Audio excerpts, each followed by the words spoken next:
నేను కొన్ని విషయాలు మీకు చెప్తాను.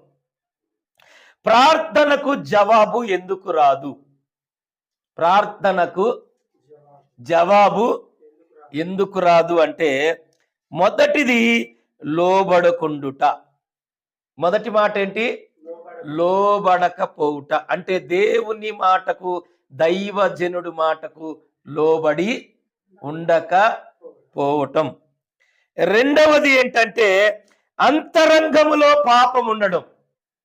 అంతరంగములో పాపం. పైకి మాత్రము పవిత్రులుగానే కనబడతారు కానీ అంతరంగములో ఏముంటది? పాపం ఉంటది. దేవునికి మహిమ కలుగును గాక. మూడవది ఏంటంటే జ్ఞానము నిర్లక్ష్యము. ఏందంట? జ్ఞానము అంటే జ్ఞానాన్ని నిర్లక్ష్యము చేయటం. దేవుని వాక్యమే జ్ఞానము కలిగింది. ఆ వాక్యాన్ని కొంతమంది ఏం చేస్తారంటే నిర్లక్ష్యం చేస్తారు. మరి నాలుగవ